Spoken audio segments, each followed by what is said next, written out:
Bismillahirrahmanirrahim. Assalamualaikum warahmatullahi wabarakatuh. Kami dari kelompok 5 akan memaparkan hasil diskusi materi yang sudah kami buat, yaitu tentang konsep liabilitas dan permasalahannya.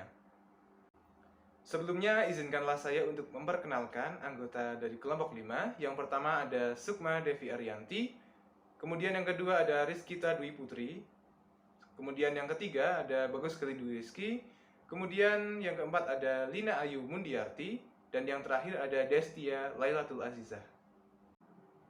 Kemudian untuk sub pembahasan pada materi kita kali ini, yang pertama ada pengertian dari liabilitas, yang kedua ada karakteristik dan pengakuan liabilitas, kemudian yang ketiga ada pengukuran dan penilaian liabilitas, yang keempat ada pelunasan dan penyajian liabilitas, dan yang terakhir ada permasalahan dalam liabilitas.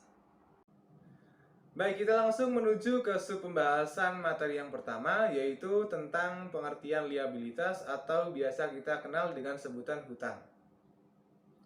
Nah, menurut FASB atau Financial Accounting Standard Board dalam SFAC nomor 6, hutang merupakan suatu pengorbanan manfaat ekonomi masa mendatang yang mungkin timbul karena kewajiban sekarang suatu entitas untuk menyerahkan aktiva atau memberikan jasa kepada entitas lain di masa mendatang sebagai akibat dari transaksi di masa lalu. Nah, hal ini selaras ataupun sejalan dengan definisi hutang yang dikemukakan oleh FASB IAI tahun 94. Kewajiban merupakan hutang masa kini yang timbul dari peristiwa masa lalu. Penyelesaiannya diharapkan mengakibatkan arus keluar dari sumber daya perusahaan yang mengandung manfaat ekonomi. Nah, secara singkat, liabilitas dapat diartikan sebagai utang keuangan perusahaan kepada suatu pihak lain yang timbul dari aktivitas transaksi di masa lalu.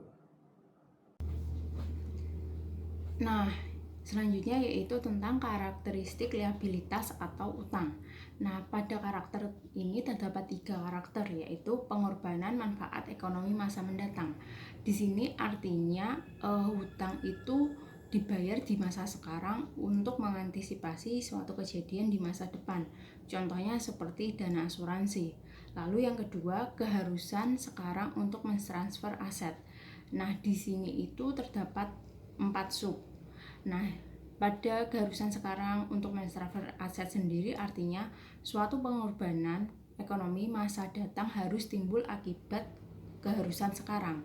Di sini terdapat 4 sub, yaitu yang pertama keharusan kontraktual, yang artinya keharusan yang timbul akibat suatu perjanjian. Contohnya utang pajak, utang wesel, atau utang obligasi. Lalu yang kedua keharusan konstruktif. Nah, keharusan ini timbul akibat kebijakan perusahaan dalam rangka menjalankan usaha tersebut atau kegiatan tersebut. Contohnya seperti servis gratis selama masa garansi. Nah, lalu yang ketiga keharusan demi keadilan. Biasanya keharusan ini untuk menaikkan citra suatu perusahaan tersebut. Contohnya seperti mengadakan donasi untuk badan amal setiap tahunnya. Lalu yang terakhir, keharusan bergantung atau bersyarat. Nah, keharusan ini pemenuhannya atau jumlah rupiah atau tindakan yang dilakukan tidak pasti. Lalu yang ketiga, karakteristik yang ketiga yaitu timbul akibat transaksi masa lalu atau peristiwa pada masa lalu, yang artinya kewajiban atau liabilitas timbul akibat dari kegiatan masa lalu. Contohnya seperti perusahaan mendapatkan pinjaman dari bank dengan perjanjian pembayaran selama 10 tahun. Nah, artinya selama 10 tahun kewajiban itu atau utang tersebut akan selalu ada selama belum terselesaikan. Nah, selanjutnya yaitu pengakuan liabilitas atau utang atau kewajiban. Nah, liabilitas sendiri diakui pada saat keharusan telah mengikat akibat transaksi yang sebelumnya telah terjadi. Bisa karena suatu perjanjian atau kontrak yang telah disetujui oleh kedua belah pihak. Nah, pada pengakuan ini terdapat 4 kaidah, yaitu yang pertama, ketersediaan dasar hukum, yang kedua, keterterapan konsep dasar konservatisme, yang ketiga, ketertentuan substansi ekonomi transaksi, dan yang terakhir, keterukuran nilai kewajiban. Nah, artinya yang pertama, ketersediaan dasar hukum. Artinya ini tidak mutlak, sehingga kewajiban juga dapat diakui bila terdapat bukti substantif adanya keharusan konstruktif atau demi keadilan. Lalu yang kedua, keterterapan konsep dasar konservatisme. Nah, ini menganut konsep konservatisme yang artinya rugi dapat segera diakui tapi tidak demikian dengan untung. Lalu yang ketiga, ketertentuan substansi ekonomi transaksi. Nah, ini artinya substansi tersebut suatu transaksi dapat memicu pencatatan seluruh kewajiban yang timbul ketika transaksi terjadi. Lalu yang terakhir, ketertukaran nilai kewajiban. Pembahasan selanjutnya yaitu mengenai dari pengukuran liabilitas itu sendiri. Dasar pengukuran kewajiban atau liabilitas yang paling objektif adalah kos tunai atau kos tunai implisit. Karena pada dasarnya kewajiban merupakan cerminan dari aset, maka pengukurannya pun juga mengikuti dari aset. Kewajiban berdasarkan sifatnya dibedakan menjadi dua, yaitu kewajiban moneter dan kewajiban non-moneter.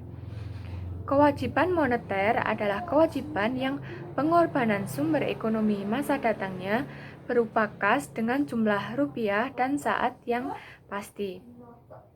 Kewajiban moneter ini diukur atas dasar nilai pembayaran kas masa datang atau jangka panjang dan atas dasar nilai nominal atau biasa disebut dengan jangka pendek. Selanjutnya adalah kewajiban non-moneter.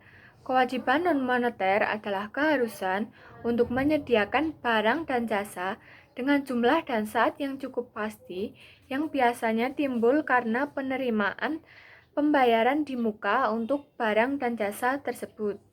Kewajiban non-moneter diukur atas dasar pembayaran tersebut yang menunjukkan harga yang disepakati oleh kedua belah pihak untuk barang dan jasa. Selanjutnya yaitu tentang penilaian dari liabilitas itu. Penilaian kewajiban pada saat tertentu adalah penentuan dari jumlah rupiah yang harus dikorbankan seandainya pada saat tersebut kewajiban harus dilunasi. Atau dengan kata lain, penilaian adalah penentuan nilai sekarang kewajiban. Penilaian diukur berdasarkan atribut. Atribut-atribut pengukuran tersebut menurut FASB yaitu nilai pasar sekarang, nilai pelunasan itu, dan nilai aliran kas di masa yang akan datang. Yang selanjutnya yaitu ada pelunasan. Pelunasan adalah tindakan atau upaya yang sengaja dilakukan oleh kesatuan usaha untuk memenuhi kewajiban pada saatnya dan dalam kondisi normal usaha sehingga ia bebas dari kewajiban tersebut. Pelunasan ini biasanya merupakan pemenuhan secara langsung kepada pihak yang berpiutang. Pelunasan secara langsung juga disebut dengan pelunasan secara yuridis, karena kewajiban kepada pihak yang berpiutang secara yuridis hapus melalui transaksi langsung yang benar-benar terjadi. Pelunasan secara tidak langsung terjadi apabila kesatuan usaha melakukan tindakan yang mengarah ke pelunasan, misalnya dengan pembentukan dana khusus. Masalah akuntansi yang berkaitan dengan pelunasan langsung atau tidak langsung yaitu penentuan kapan kewajiban telah dapat dikatakan hapus atau lenyap sehingga jumlah rupiahnya dapat diakui dari sistem pembukuan. Kewajiban dapat dinyatakan lenyap dan diakui dari catatan apabila debitur telah membayar kreditor dan terbebaskan dari semua keharusan yang melekat pada kewajiban dan dibebaskan secara hukum sebagai penanggung utama oleh kepuasan pengadilan atau kreditor. Keadaan pembebasan substantif tidak memenuhi kriteria kritis untuk mengakui kewajiban. Kewajiban tidak lenyap dengan sendirinya meskipun perusahaan telah menyediakan dana yang cukup untuk melunasi kewajiban tersebut. Lalu yang selanjutnya yaitu penyajian. Secara umum, kewajiban disajikan dalam neraca berdasarkan urutan kelancarannya sejalan dengan aset PSAK nomor 1 yang menggariskan bahwa aset lancar disajikan menurut urutan likuiditas, sedangkan kewajiban disajikan menurut urutan jatuh tempo. PSAK nomor 1 ini menentukan bahwa semua kewajiban yang tidak memenuhi kriteria sebagai kewajiban jangka pendek diklasifikasikan sebagai kewajiban jangka panjang. Kriteria tersebut yaitu yang pertama, diperkirakan akan diselesaikan dalam jangka waktu siklus normal operasi perusahaan. Yang kedua, jatuh tempo dalam jangka waktu 12 bulan dari tanggal neraca. Kewajiban tidak selayaknya disajikan di neraca dengan mengkompensasinya atau mengontranya dengan aset yang dianggapan berkaitan, kecuali dalam keadaan khusus yang di dalamnya pihak pelapor mempunyai hak mengontra. Definisi dari hak mengontra yaitu dijelaskan di dalam FASB, yaitu hak yuridis debitor lantaran kontrak atau lainnya untuk menghapus semua atau sebagian utang kepada pihak lain dengan cara mengompensasi utang tersebut dengan jumlah yang pihak lain berutang kepada debitor. Selanjutnya adalah permasalahan liabilitas. Dalam konsep liabilitas terdapat beberapa permasalahan secara teoritis. Di antaranya, yang pertama, pelunasan sebelum jatuh tempo, yang kedua, utang terkonversi, dan yang terakhir ada pembebasan substantif. Untuk yang pertama, pelunasan sebelum jatuh tempo. Bila kewajiban dilunasi sebelum jatuh tempo, nilai jatuh tempo atau nilai nominal dengan sendirinya merefleksi nilai sekarang saat pelunasan kewajiban sehingga tidak ada selisih antara jumlah rupiah yang dibayar dan nilai nominal. Namun, pada umumnya, selisih yang terjadi adalah selisih antara nilai bawaan dan nilai penebusan atau penarikan. Kemudian yang kedua ada utang terkonversi. Utang terkonversi atau convertible debt adalah salah satu instrumen finansial. Contoh yang paling sering dijumpai dalam praktik adalah obligasi terkonversi atau convertible bond.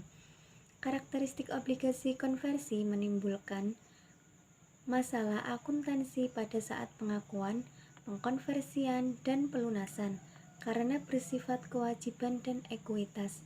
Masalah pada saat pengakuan adalah apakah harga penerbitan atau cost obligasi harus dipecah menjadi porsi yang merepresentasi utang obligasi masuk kewajiban dan porsi yang merepresentasi hak konversi, atau harga penerbitan tidak dipecah dan utang terkonversi dianggap utang semata-mata. Kemudian yang ketiga ada pembebasan substantif.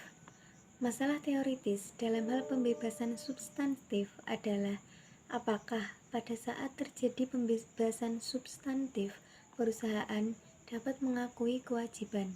Pada awalnya, standar yang terdapat dalam FASB memperbolehkan pengakuan kewajiban pada saat tercapainya pembebasan substantif melalui SAFS nomor 76, tetapi kemudian membatalkannya dengan dikeluarkan SFAS nomor 125. Dalam standar tersebut, FASB menegaskan bahwa pada saat terjadi pembebasan substantif, kewajiban tidak dapat dihapus karena kejadian tersebut tidak memenuhi karakteristik atau kriteria kritis sebagaimana yang tercantum dalam standar. Demikian yang dapat kami sampaikan. Untuk pertanyaan dan diskusi dapat disampaikan melalui Zoom atau room chat. Mohon maaf apabila terdapat salah kata. Wabillahi taufiq wal hidayah. Wassalamualaikum warahmatullahi wabarakatuh.